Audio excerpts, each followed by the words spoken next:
नमस्कार दोस्तों, रोजगार साथी में आपका स्वागत है। दोस्तों, सैंपई पैरामेडिकल का जो अभी इंट्रेंस एग्ज़ाम हुआ था उसका रिजल्ट आ चुका है। उसके बाद आपको इंतज़ार होगा कि कैसे काउंसलिंग करानी चाहिए, कितनी अगर हमारी रैंक आती है तो हमें सीट मिल जाएगी, क्या प्रोसेस है, सारी जानकारी वन स्टेप आपको देने जा रहा हूँ। सबसे पहले सीट की बात कर लेता हूँ कि टोटल कितनी सीटें को टोटल 660 सीट हैं। उसमें कुछ डिप्लोमा हैं, कुछ डिग्री भी हैं। अपने अनुसार जैसे जो भी अच्छी लगती है उसी के हिसाब से वो एडमिशन लेगा। लेकिन सबसे ज़्यादा फर्स्ट चॉइस रहती है वो बीएससी नर्सिंग। सबसे ज़्यादा first choice BSc nursing, ANM, GNM में अधिक कैंडिडेट सबसे पहले इसी को चॉइस में भरते हैं और इसी को लेना चाहते हैं।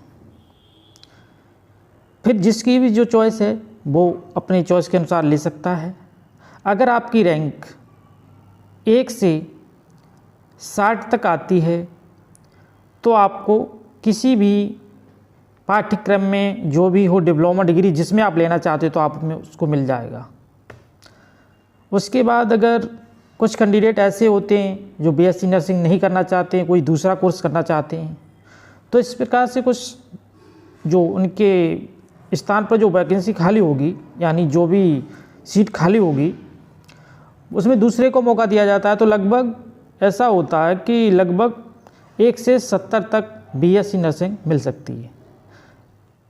1 से 70 रैंक तक के को बीएससी नर्सिंग मिल सकती है। लेकिन लगभग सभी रैंक की बात करें तो लगभग 1 से लेकर 750 तक मिलने का चांस रहता है, क्योंकि इसमें कुछ कैंडिडेट ऐसे भी होते हैं कि जो एंट्रेंस एग्ज़ाम में तो बैठते हैं, अच्छे मार्क्स भी लाते हैं, अच्छी रैंक भी लाते हैं, लेकिन वो एडमिशन नहीं लेते हैं। वो सिर्फ अपनी और तैयारी करते हैं, किसी की दूसरे की तैयारी करते हैं, लेकिन इसको दे देते हैं, परीक्षा में बैठते हैं लेकिन एडमिशन नहीं लेते। इस प्रकार आपको 750 तक रैंक आती है तो आपको मिलने के चांस रहता है।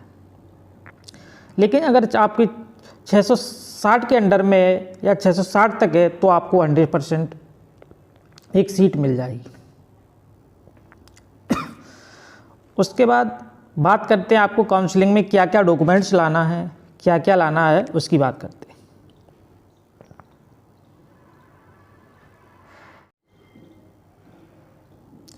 परीक्षा परिणाम और ऑनलाइन काउंसलिंग, यानी अब की बार जो काउंसलिंग होगी वो ऑनलाइन होगी।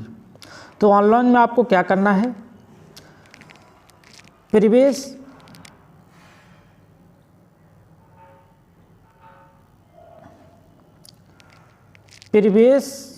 परीक्षा के उपरांत अभ्यर्थियों को परीक्षा परिणाम के संबंध में सूचित किया जाएगा। यानी आपको जानकारी दी जाएगी परीक्षा के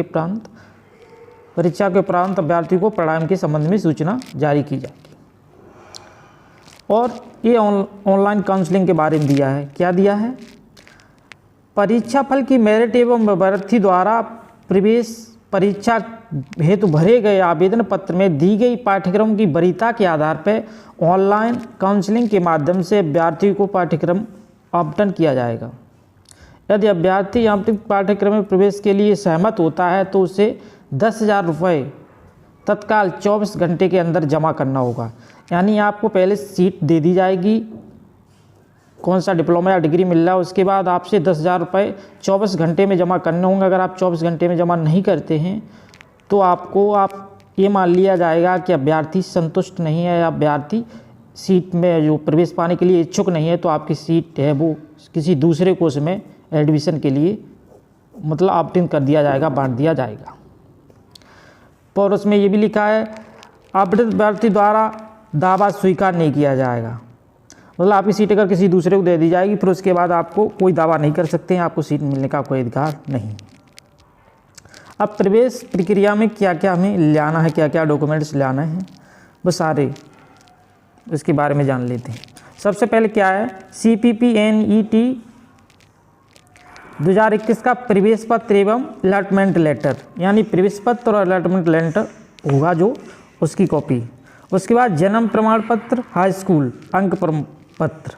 जन्म प्रमाण पत्र के लिए जो हाई स्कूल का प्रमाण पत्र होता है उसमें जन्म तिथि लिखी होती है तो वो जन्म प्रमाण पत्र भी होता है, और हाई स्कूल का, उसके बाद इंटर का, परीक्षा उत्तीर्ण प्रमाण पत्र एवं अंक पत्र दोनों। उसके बाद बीएससी, अगर आपने बीएससी से अप्लाई किया है तो बीएससी की मार्कशीट और प्रमाण पत्र सर्टिफिकेट मतलब दोनों चाहिए। उसके बाद आपको जात प्रमाण पत्र, आप किस जात से हैं, कौन सी कैटेगरी से हैं, वो जात प्रमाण पत्र चाहिए। उसके बाद आप स्वतंत्रता सेनानी या भूतपूर्व सैनिक या दिव्यांग या जिस भी आरक्षण से हैं आपको वो सर्टिफिकेट देना पड़ेगा। उसके बाद उत्तर प्रदेश का निवास यानी निवास प्रमाण पत्र देना है। उसके बाद चरित्र प्रमाण पत्र, टीसी स्थानांतरण प्रमाण पत्र या माइग्रेशन अथवा माइग्रेशन दिया है जो भी। और उसके बाद 10 रुपये का आपको 10 रुपये के 2 स्टाम्प पेपर हैं, वो आपको लिखना होगा, उस पर देना होगा। एक छात्र द्वारा देना होगा, एक माता पिता द्वारा देना होगा। रैगिंग के लिए संबंध में, जो रैगिंग न करने के संबंध में देना है, उस पर लिखना है आपको जो भी। उसके बाद आधार कार्ड की फोटोकॉपी, यानी आपको ये दिया है, ऊपर लिखा भी है यानी कि 2 प्रतिलिपि लाना आवश्यक है, यानी सभी की 2 प्रतिलिपि लाना आवश्यक है। और आपको फ़ोटो चाहिए, जो आपने फ़ोटो एप्लीकेशन फॉर्म पे लगाई थी वही फ़ोटो चाहिए आपको। आपके पास उसकी तो कई कॉपी रखी होंगी, आपने बनवाई होंगी। अगर आपको दोस्तों वीडियो अच्छा लगा तो मेरे चैनल से जुड़ जाइए, मेरे चैनल को सब्सक्राइब कर लीजिए। इससे जानकारी जो भी आगे आएगी उसके भी लिए मैं आगे वीडियो बनाएगा। पूरा वीडियो देखने के लिए धन्यवाद दोस्तों।